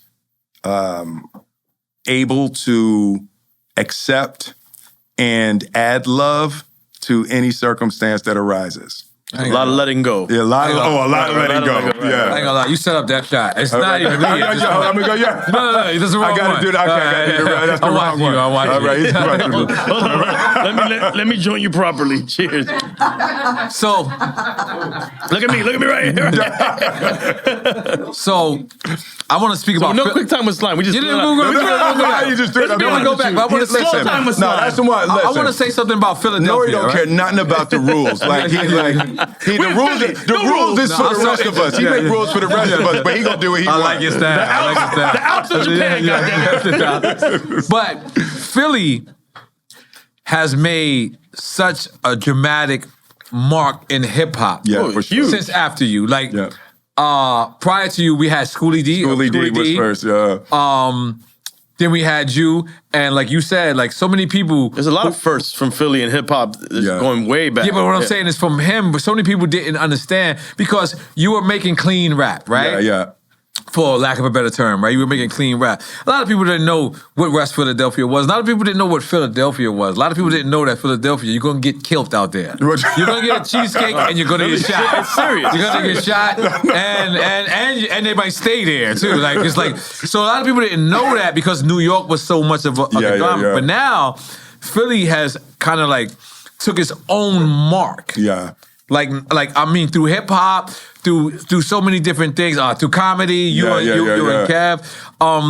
How did you see that Philly would be prominent like that? Because it's damn near next to New York at this point. You know what's interesting? Like Philly was all I knew, right? So to me, the hip hop culture and the creative culture in Philly, and even before that, when I was growing up, Joe Frazier was Philly, right? Oh, the boxer, Joe Frazier, the boxer, it's a historic city, historic boxing town, yeah. You know, so there has been a long history. Wilt Chamberlain went to the high school. He fucked every bitch. I mean, that's what I think that's where he was going with it. He's famous for other things. But 100 points. He was shooting good. He was shooting. But he was shooting literally a couple of times. But so there's a rich history. There's a rich history of talent and successful people. Julius Erving. Yes. When I was growing up. So for me, it was always. I knew that I was going to do my best to be a part of a rich history. I didn't feel like I was starting anything, right? So I felt like I was being, gambling Huff, and I felt like I was being a part of a history, contributing to something that was already, alive and well. Listening to this album, I felt like you called everyone, and everyone said yes. But I'm wondering if I'm wrong. Was there anybody that you called for this album and they were like, I'm busy or I'm in Costa Rica? No, there were, Costa Rica. There were a couple people who weren't sure about working with me. Really? Yeah, there were definitely a couple people who. Well, they thought you was in hot water? Yeah. Okay. So they was like, we'll wait for the second round. We'll wait for the second round. Yeah, no, to the boiling eggs bacon. We'll see. But it was actually that was new for me too. That was humbling. That was real humbling. I was used to when Big Willie called. It was But were they that honest to you? Yeah. I mean, That's real. I was like. But were they being that honest to you about it? No, people weren't being honest. Okay. They weren't being honest. But I knew that's what it was. Right. I knew that's what it was. Okay, please do not forget. All right. Yes. But the other day, Nelly called me and was like, "Yo, can you meet me at Club 11?" And I was like, "Yeah, of course." And that's how you said it? He knew I was lying. He knew. Because I'm too old. I'm married. I don't want to do none of this shit. But I don't want to tell him no. No, yeah. So I was like, yeah, okay. And then Nelly, he knew it. He heard it in your voice. Yo. He freezes. He's like, damn, nigga, you could just say. I was like, yo, I'm older now. I have a grandson. I have a grandson. You have a grandson. Yeah, I have a grandson. You want to shout out my grandson? Yeah, shout out what's your grandson's name? Nazir. Congratulations. Yeah, so I don't go out. So So I don't go. He says I don't go out. No, but I feel different now. Yeah. Are you different? Yeah. No, I'm because you're different because how people treated for the incident that happened. No, it's you get to see how these motherfuckers are. No, I don't have. So first of all, I didn't look at anything that anybody said. right? So, like, I literally shut it down. I was like, I don't want to know nothing that nobody said. Turn your notifications off? Yeah, to all you people. protected your space. I might have had 5 months where I didn't even look at, Instagram or nothing like that. I was like, yeah. We all need to do that shit. I need to do that. I'm addicted. Yeah, so it's like, I know there's like people that went hard, right? But I literally don't know. I don't know who went hard. What they did. And me and Charlie was out the other night. Charlie Mack. Me and Charlie, and Charlie. Somebody walked in that had gone hard. And I was like, hey, Charlie, like, no. No, don't say nothing. Yo, he's like, nope, not that one. Not that one. Right? I ain't gonna say nobody's name. Nah, you're not. Say nobody's name. We're gonna figure it out. Yeah. They know right now. Yeah. Like, no, we're not speaking to him. We're not speaking to him. Right? But for me, it's like, I knew it would poison my heart. Right. And I was like, I just don't want that, man. I just don't want to know what none of them niggas said. Nah. So when I see him, hey, man, that Charlie can just grab my hand. I love that. Don't do it. Good man, Charlie. I love that, by the way.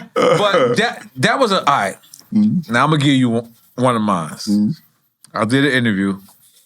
It was our second interview with his brother. Our first interview was so beautiful. I mean, our second interview was beautiful. It had parts in there that... I already know. Oh, yeah.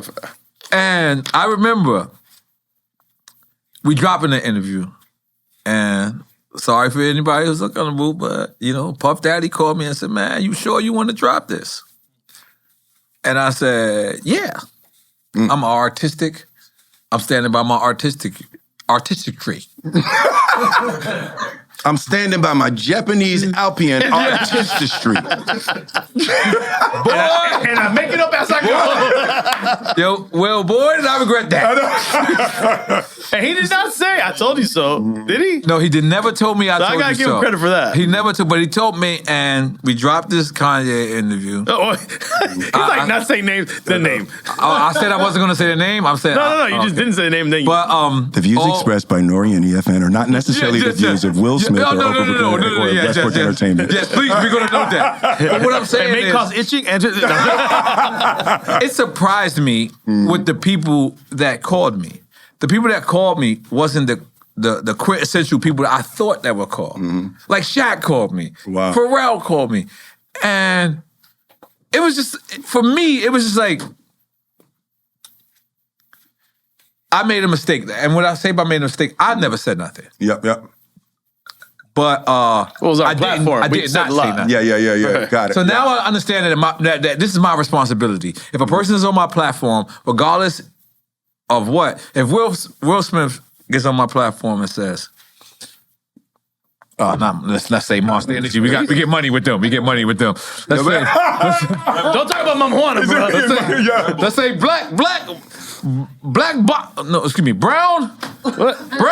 little squares. Yeah. Is a piece of shit. Yeah. Brown little squares not only is mad at you, but they're mad at me. Yeah. They thought that I edited it. They thought that I went over it, and they thought that I deliberately said I want you to do this. When it's really just your views. So my question is saying that was one of my in front of the industry most downest moments. Yeah. And the people who called me was people that I did not. In one of your downest moments, whichever one it is, who was the person who called you who you didn't think? Floyd Mayweather. Floyd. I love Floyd. Yeah. Yeah, Floyd called me every day for a month after the Oh. Wow. 1, 2, 3. Floyd.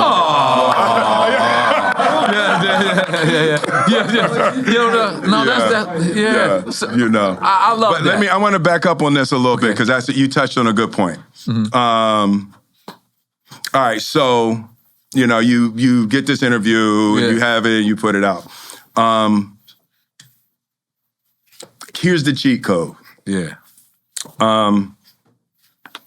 So people said to me, Will, you sure you wanted to do Drink Champs? Really?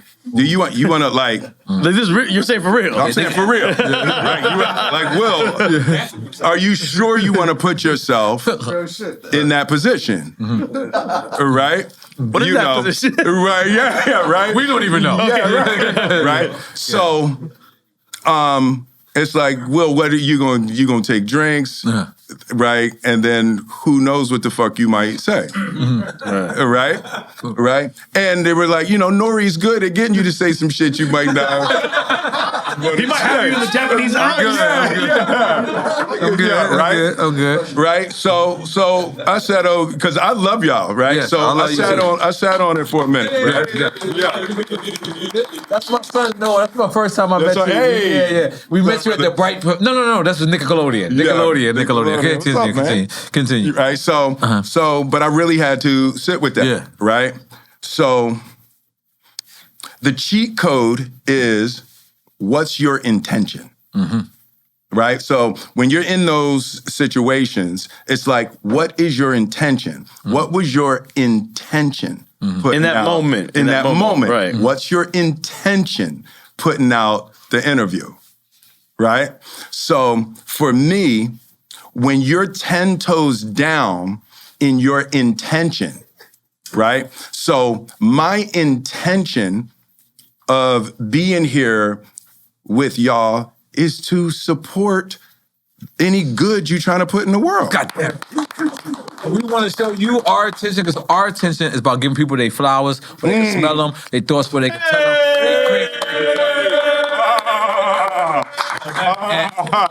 And Will, let me just tell you something. Yeah. Every rapper in this world that ever tried to act, that ever wanted to go into another field, we all owe you. We all owe you. We all have to tip our hats off to you. We got to rub our Beijing in. We got to do whatever. Speak for yourself. I'm obviously not doing it. We know. But every rapper who has ventured out, I mean, even did, what do we call it? Other business ventures. Because prior to you, all rappers did was rap.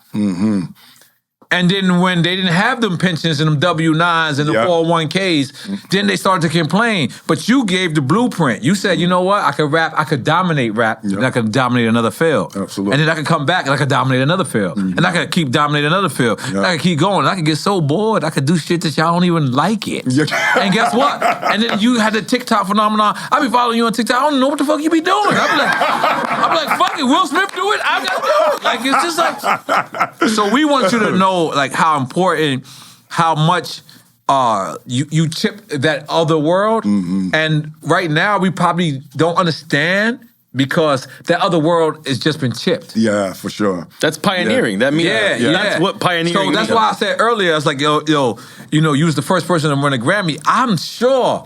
I was the first person to do reggaeton. People laughed at me. I almost had to wear a pamper because I felt like everyone was shitting on me. But guess what? You can't turn on the radio without saying radio. But you be trying to be Spanish too. I be watching you. We're not calling you Papi, Will. I'm just letting you know. Like, you be having Spanish girl. Listen. Es muy importante. Us in the Latino community, we've been contemplating on how we could kick you out. Well, we're like, this nigga want to be called Papi and shit. This is the rest. Where we draw the line, man. Let me tell you. You had the Blue Aria girl and the Blue Aria witch. Let me tell you something. It's nothing like it's nothing like a Friday night in Colombia. I'm telling you, it's a lot of places. It's a lot of places that you might. That were happy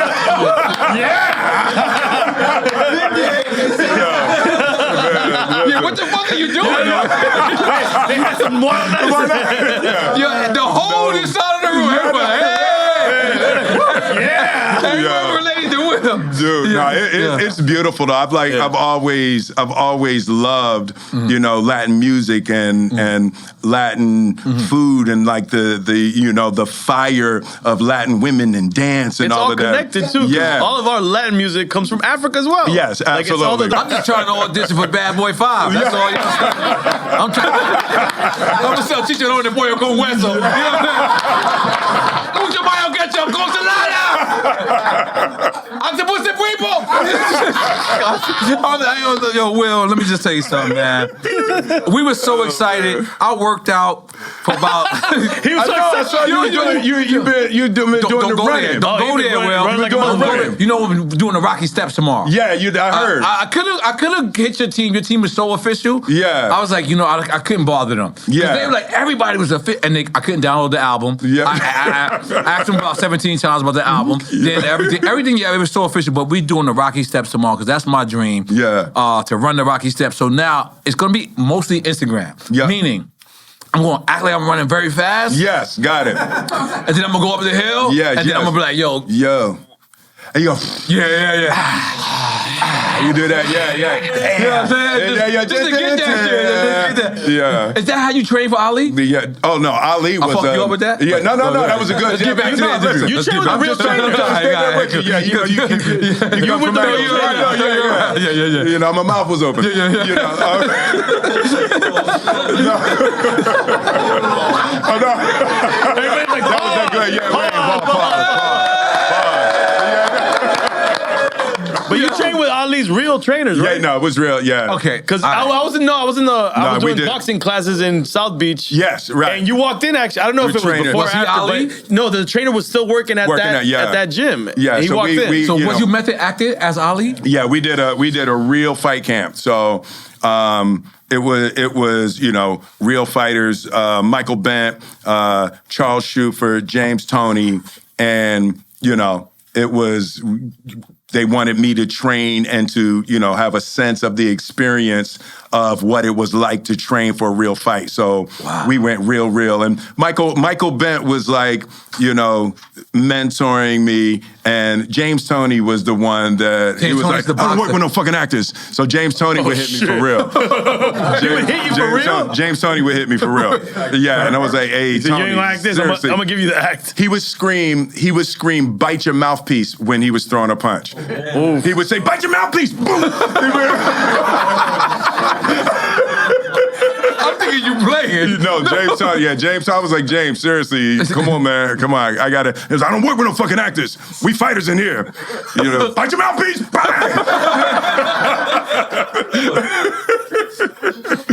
If Jake Paul challenged you to a fight, would you take it? Man, I'm too old for that. Yeah, good. That joker's strong. He is. He's not working his way to being a professional fighter. Right. But he was a champion wrestler before he started that. Yeah. No, he's real. Maybe not on the professional level yet, but as a fight, he can fight for real. Yeah. I'm gonna be honest. I know people ain't like, Nah, you can. And he has an affinity for the sport. Like, he's for real. But it's okay. Yeah. I'm gonna be honest with you. Not since my father's older friends, I've heard somebody use the word joker. Joker. Every time you use it, I cringe. Joker. I be like, Nah, bring it all Joker, back, yeah. man. Bring those old school joints back. if you don't know that East Coast, when the East Coast niggas say, man, that joker, that's a noun. It's a person, place, or thing. And I'm looking at Will, and you use it in your rhymes too. Every time you use it, I said, "Dang, that's the only critique I had on the album." I So said, Joker is That's just your generation, is to not Will. say nigga though. But let me just So say you something. Say Joker, We got a lot cooler shit. Yeah. We got slime. We got so much cooler shit. But you stepped on. So give me something. Give me something. But Joker is like we say Joker. This Joker all the time. He's that Joker must be out of his mind. But like that y'all, yeah, the y'all, That y'all? the y'all or the yande, you know what I mean? That joint, you from Philly? That joint, I don't like. Yeah. Because Joker just make me say, damn, this grandfather shit right here. Yeah, I'm here now. But you a grandfather, bro. That's what I'm saying. Yeah, you It are makes me grandfather, accept. yeah. It makes me accept. Accept I don't want to accept it. Accept it, man. Yeah, I Accept use it. Beijing. I use rewind time. You use rewind time? Oh no, mine is just like this all the time. You got a little bit in there. Will, come on, stop. I put a little bit. I know. We know, man. Yo, my shit would probably look like that if I did. Yeah, for sure. I'm on the verge. If you had one thing to do all over in this industry, and that's anything, what would you do? One thing to do all over again. It's funny, like once you're past things, right? There are very few, there's a song on the album called Beautiful Scars. I got it in my notes. Right? So what the idea is, you don't like shit while you're going through it, right? But once you learn the lesson, you never want to give it back, right? It's like you suffered it, you survived, you took a lesson from it. Now it's like the things that you have suffered are in your eyes when you talk to your son. Right? If you ain't been there, you can't help him. Right? So to me, it's like, I wouldn't, when I look back, there's not things, of course there's things I think about, but I would never, from this side of it, I would never give them scars back. Because you looking at it like whatever you've been through is the reason why you're here now. It makes you the man that you are. It makes you who you are, right? It's like you can't be more valuable than your suffering. And that's a hard idea. That's real. You learn in this world by getting smashed. That's how that's life when you learn teaches. The most. That's when you learn. It's a shot to me. That's a shot to you. You said smashed. She said smashed. Well, like most stuff, it sounded like a shot to you. I'm just being honest. Can we really? I'm sorry, because you were so deep, but I really want to open up Will Smith therapy. Will Smith? No. I'll be a therapist too. You be a therapist? Yes. No, hold on, bro. You're gonna be the therapist? I can be. No, I don't know, man. You gotta get trained. Yeah. Come on, man. No. You can't go with everything, bro.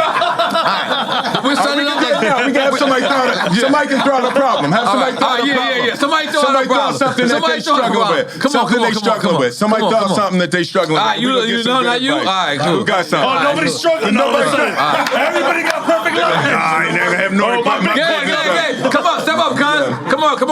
Take off your hat too. We see real struggle though. We seen it. Balders and Miss Don't give us my chicken nuggets weren't that good. We're gonna see. Let's go, cut, dude. You gotta step back like Shark Tank. Shark Tank. Yeah. You too forward. Yeah. You messing your therapy up already. Somebody coming up with a problem, and you like, yo, back up, son. Yo, back up. He's being aggressive. Like, yo, what the fuck, man? He's like, yo, and you got on a pink shirt. You ready for this? Yo, come on, man. He's struggling. He's struggling. On the way here, on the ride here, I lost a friend that I spoke to on Sunday. Damn, sorry to hear that, man. And in the last 3 months, I lost 5 people.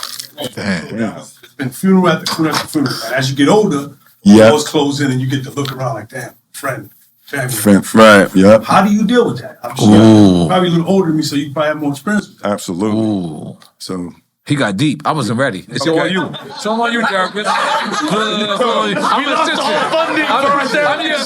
I'm your assistant. Grand opening, grand closing. He's like, the N.O.R.E. and Will Smith. Celebrity Therapy Center. Grand opening, grand closing. go to the Alps of Japan, is what we will say. I'm still your assistant, though. You need water? You need water? Yes. So it's funny because I talked to Quincy Jones about this. He said that exact same thing probably 18 months ago. I was talking to him, and he was like, "Man, I've been at a funeral every week, and you just get to that point where that's what it is, And he was like, "I'm the last one, And so part of the idea, so death, everybody in here is going to die. And before that, we're going to experience a series of our loved ones departing, right? So reconciling death is the highest human difficulty. As soon as you can be with, so for example, my sister was with my father in the room in the moment that he died. My sister did the makeup on my grandmother in the casket, right? So, but because of that, she's gangster. Right? She can be with life and all that it has to offer. Right? So All right. I would say to you, don't shy away from their families. Go sit with them. Like, look with them. Like, be with what that loss actually means inside of a human heart.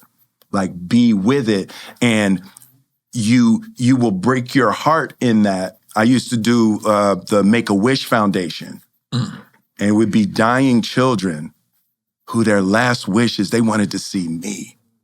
It's crazy. Right? To be with death is the final human reconcile. When you can sit and look in, I was talking to Gilly, right? And I made a confession to Gilly the other day. I was like, yo, when your son died, God bless. Yes, I reached for my phone multiple times and I didn't have the courage to call you. Right? It's like death is the hardest there is. Like, don't run. Be with the people that are hurting, be with the people who are suffering. You can't fix it. Just be able to be with people in that level of pain. Right? And it's all you can do. It's like, we're not in charge of that part, but what we can do is love each other through it. That's all we can do is be with each other. That's what N.O.R.E. was gonna say, man. No. I be something because. No. I say something because, again, like I witnessed you downstairs. I seen you get out the car, and I seen the security guard, the same security guard that said hi to me. She said hi to you, and you just stood there and you just opened your arms, and you just accept what life brings you. Yeah. I'm also jealous of that. It's because like I automatically, if someone says something to me, I'm like, I don't immediately put up. But you brought your hug out. You brought your arms out. Yeah. For a hug, and I was like, what the fuck? And I can't think like that sometimes. Like especially if I'm in a foreign place. I mean, obviously it's not a foreign place to you. But when I jump out and the person says to me, yo, what's up? I'm like, what's up? Yeah. It's like even when I jog, like if a person says what's up, you gotta like actually like give me out. And I'm like, what up, yo? Yeah. You know what I mean? But you, all the accolades, all the places you've been, as soon as you jumped out of the car, like, and I do this like for the past 9 years, I analyze everybody as they get out of the car, I analyze who they talk to, I analyze if they speak to the regular individuals, if they speak to the or if they want to come in and get this interview over and done. Because we're not a promotional people, we don't care about interviewing people we care about interviewing legends and icons and making sure they iconic, legendary status continues to grow. But something that was so genuine about you is when you jumped out of the car, you see me, I saw you, I was like, damn, this nigga, he look like the Wild Wild West right now. It's crazy. It's crazy. I was like, this nigga is real. He's real. And then the security guard said, hi, Will. And she had just did the same exact thing to me. And we spoke, and I gave her the hug, but your hug was way more genuine than mine, right? You're like, no, it was real, like because I was just like, all right, cool, this is this lady I gotta talk to get upstairs, and maybe I should. So I did it, but your hug was like, okay, I ain't see you in a while, and I was like, I don't know if you said I didn't see you in a while. Your hug said, you didn't see you in a while, and then I recollect to what you said to us. Welcome to Philly. Yeah. Open and love. That's not normal shit. Yeah.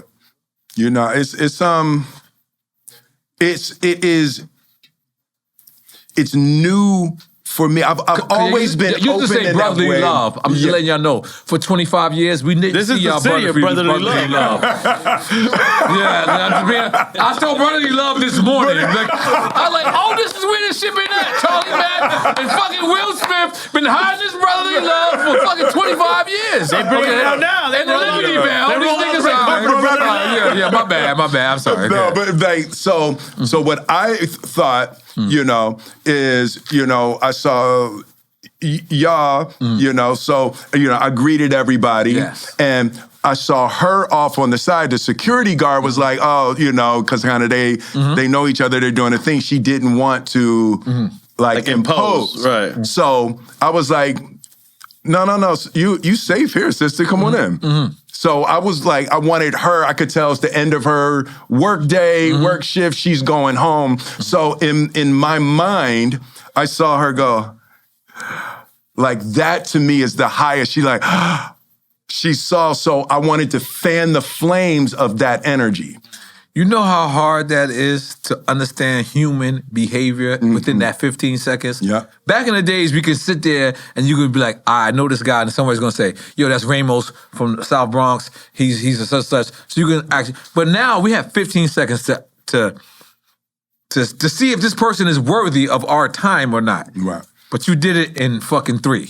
Well, because everybody's worthy of my time. Right, he wasn't judging it either way. Like, there's nobody who's not worthy of my time. Now, there's some niggas ain't worth my time. I'm just you're a much better person than me.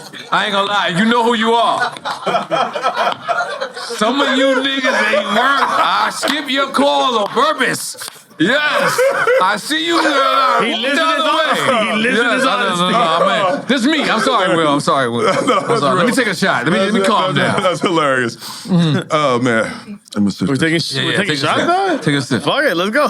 But everybody's worth your time. That's such a beautiful thing, man. Yeah. I promise you, I'm going to try to live by. I'm not gonna live like I'm not gonna sit here and lie to you. You know what I'm saying? But I'm going to try my best to really feel like everyone deserves my time, because there's certain people that'll call me and then they'll ask me, are you having another Monster Energy event? Asshole, you don't follow me on Instagram?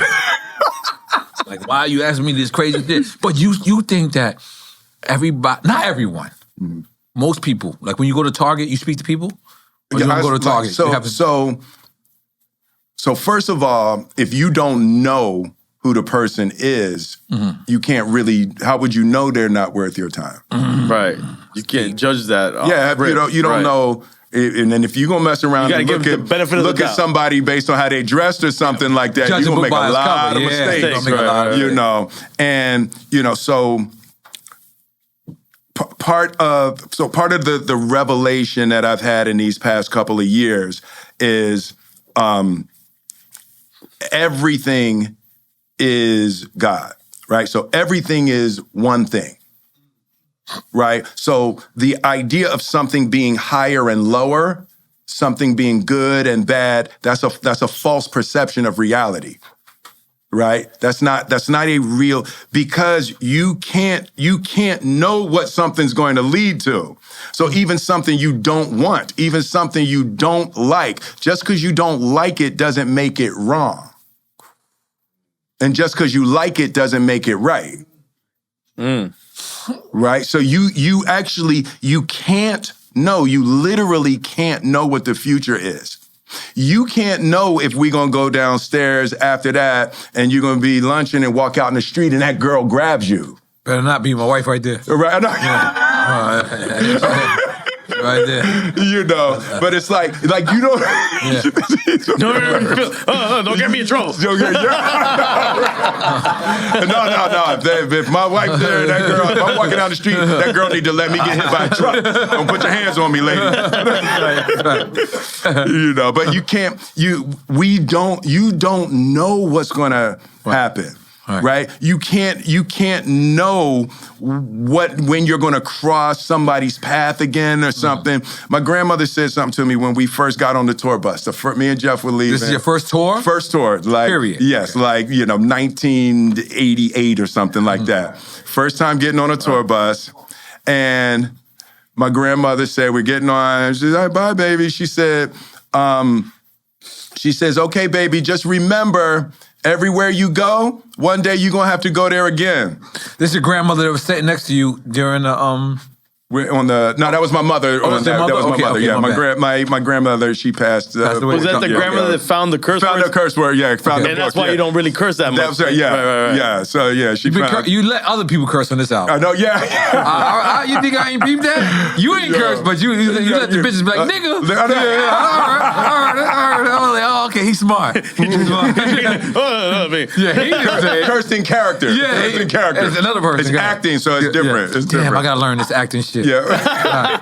That's my goal right now. Is I'm going to the Will Smith acting class. Yes. I'm going to Will Smith therapy, but me and you are the partners. We're partners in both. Will SN. Will SN. Yes. Will Smith Network, but it's really N.O.R.E. N.O.R.E. Don't let nobody know that. Yes. That's You're a our silent secret. partner. Y'all You're a silent sworn partner. to secrecy. Yo, Will, let me just tell you something, man. I really respect you. I really want you to understand that you laid the blueprint for every rapper who wanted to be something more than a rapper. Mm-hmm. Because rapping was the quintessential level of to where we wanted to get at one point. Let me take off my glasses like I'm Malcolm X. But then, you hugged Uncle Phil. Yeah. And then you brung gangsters, regular people, street people, people who pack bags in wall bounds, people who deliver food for Six Brothers. You brung them all together because everyone had that little missing part of their heart. Whether they had a father or they didn't have a father, they had something that was missing in their heart. They did that. Then you went on and then you conquered. One of my favorite movies of all time is Enemy of the State. You know what Enemy of the State is? You remember that movie? Yeah, I remember that one. I was in that one. I was in that one. He's like, I was there. That was me. That was me. Look at me. Look at me. Look at me. It didn't look like you were with me. It was me. No, that was me. Because I asked you What's the earlier. Filipino version of you? No, because I asked you earlier what was your most serious role, and to me, it was Independence Day. You and Vivica together. That was like y'all was two of like the black actors, and they put y'all together. And Independence Day, that was crazy. July 4th was different. Yes. That's Big Willie Weekend. Yeah, That's Big Willie Weekend. Okay, that's what it was. Oh, I didn't know. I wasn't around back then. That's the wasn't around back then? I mean, like, what year was that? 96? 96? What year? I was just born. I'm a newborn. I can explain. What year was that? 96? 96. No, he said, I can explain. It's called DFY. Yes. It's called jail. Yes. So, He did explain. Yeah. That's it. But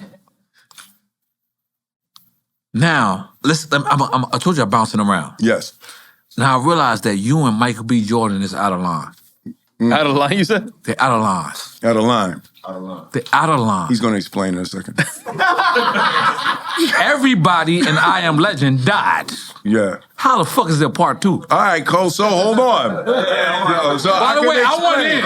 I can explain. Let me be a wolf or something. All right, so there was an alternate ending that came out on the DVD. I got the DVD. Right? Yes. So watch in the alternate ending, my character Lives, yep. You're Right. cheating right now, but I respect it. Listen. Oh yeah, and I had him bring this. I wanted you to see this. I'm leaving with that? No, you can't have it. You can't have it, but I just wanted you to because we were talking about it. Let me take a picture. Let me take a picture with you. Yeah. Well, let's take the picture with him when we Oh, yeah. Well, I want one by myself, nigga. Okay, go get it, bro. Get it. I'm sorry. I just wanted to do that. But go ahead, continue. Yeah. So I Am Legend. So your I Am Legend, yeah, so- Look, you see how he was with it? Yeah, He I took just it back. mentioned keep it Yo, up. did you Yeah, see that's the how- case, that's the Yo, case. listen, when EFN, he has like little tapes. Yeah, right here. Look, Yeah, those are don't fans. get my shit. listen, by the way, if you touch his tape, even though this is your tape, No, Yeah. it's mine. What do you- I bought this shit or stole it. even though it's your music, Yes. get pause. Touch it too much, watch how you be like, like he's gonna throw away that you're Will Smith. He'll be like, wait a minute, this is mine. Okay, so Bougie was throwing that shit around. He was like, I don't like it. I don't like it. Buju went like this, and he started going like this, and EFN was like, calm down, guy. But I Am Legend, I'm gonna be honest with you. Yes. I watched all of your movies, Bad Boys, everything. I did watch that alternate ending. Yeah. But I also realized y'all was making up a bag. Like, let's get another bag. No, you misread it. You misread it. It was me? You want me to All tell you the truth? Let's go. So here's the truth of what happened. All right. The Good. alternate What had happened ending. was- See, what had happened was. What had happened So the alternate ending was the first ending. The original. It was the script, original right? ending. It was the original script, and it was based on the original novel. We tested it, and it was the only movie I've ever had that the audience booed.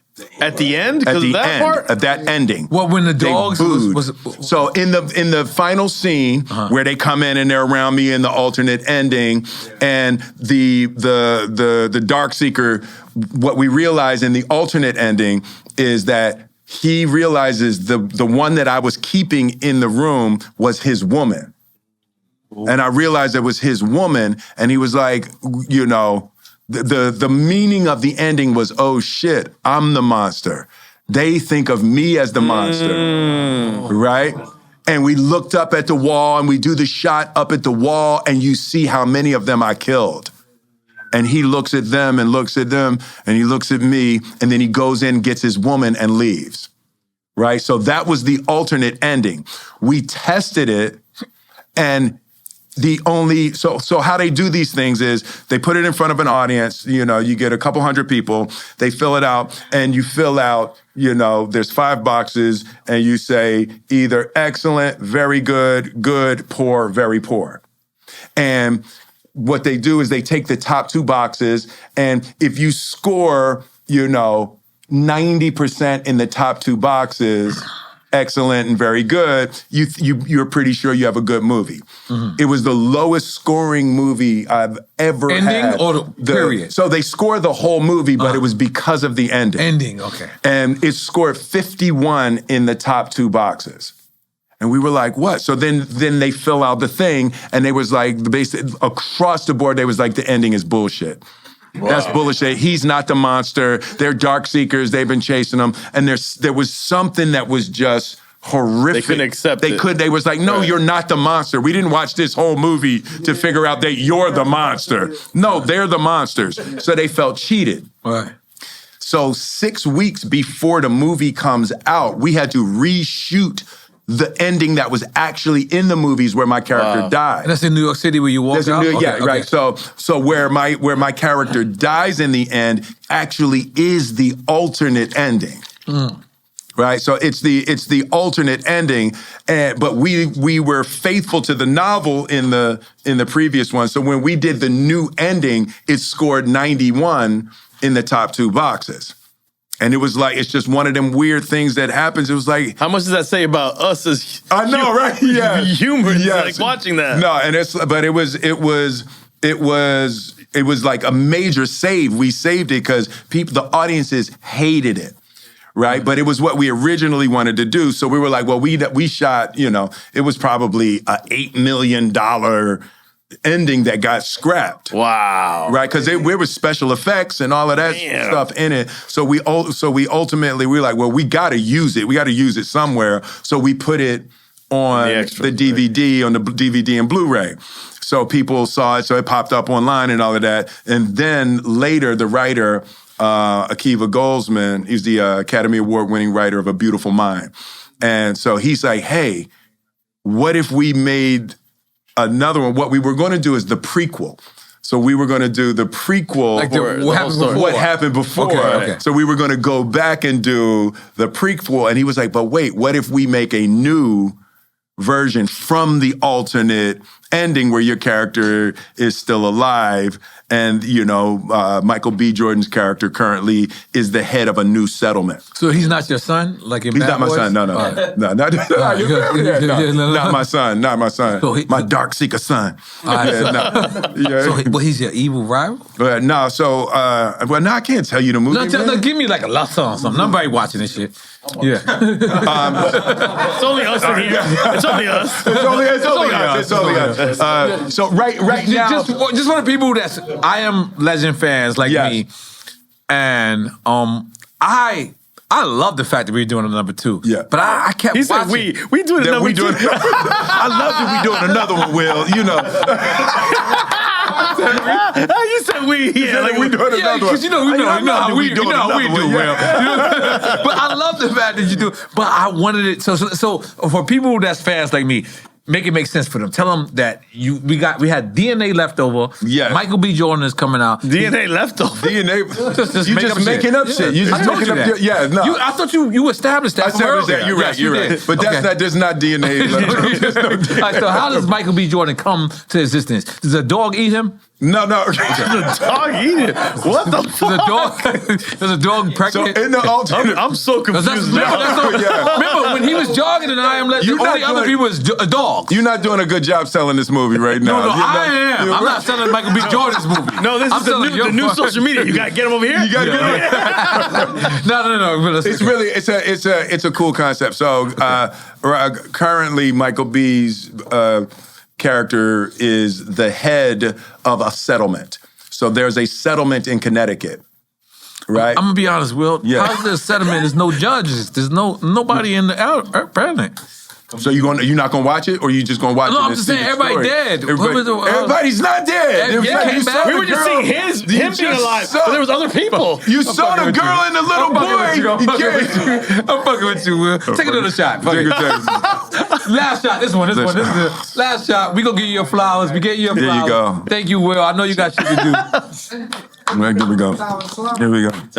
Fuck quick time with slime. It's slow time with no slime. Enough. Yo, thank you, man. Hey, Yo, listen, brother. man. Thank you, man. This was fantastic. Please listen, man. Come have fun with us anytime you are In Miami, please. In Miami, In yeah. Miami. Please. In Miami for sure. You know But- that's my town. Yeah, come But through, hang out with it us. was beautiful for us to come hang out with you Yeah, in man. Philadelphia. It was a pleasure, Because yeah, for one, sure, for sure, Philadelphia is a town, and I couldn't. As soon as I landed, I thought of trading places immediately. Yeah. And I couldn't realize why. Then I realized that actually trading places happen here. But Yeah. let me get back to the point. Well, big up to my man Lex, man. Yeah. You know what I mean? Big up to your whole team. Yeah, your for whole being team's so, amazing, yeah. I mean, they were so official. Yeah. So efficient. I don't even know if I'm making sense, but it's making- fucking no, great. we get it. And they were so great. I just want to thank you so much because so many great people like you have a terrible team. Yeah. And then so many people have a great team, and then they're terrible people. Oh, wow. You actually got your shit worked out. I mean, for 9 years of me dealing with every artist from 50 Cent to you name them. I don't want to keep name dropping. I'm telling you, this is purely a pleasure for me. Your album is fucking awesome. Thank you, brother. I ain't gonna lie. Thank you. I'm sorry to say this, but I was listening to it like, there's no way he could still be this hungry. So I was actually listening to it for a flaw, and I didn't fly on one. Thank you, And the brother. thing about it is, I want to salute you for that. I want you to know that you appreciate it. I want you to know everything that you did, because in a certain way, had you not rapped and went to sitcom, from sitcom to movies, and then dominated all these worlds, we wouldn't have had the, from us, he's a DJ, me a rapper, us to go to podcast. So in a lot of ways, you might own Drink Champs, but we could do a deal for Overbrook. You know what I'm saying? You're part of our We trajectory. love you, brother. We thank you, man. I appreciate you, man, for taking your time out. And I just want to say something before this is all up. He didn't ask me to say this. Lex didn't ask me to say this. No one asked me to say this. This might be one of his best albums. Oh, well, love that. No. Thank you. I'm not. What do y'all say? I'm not glazing. It's no cap. No cap. No cap.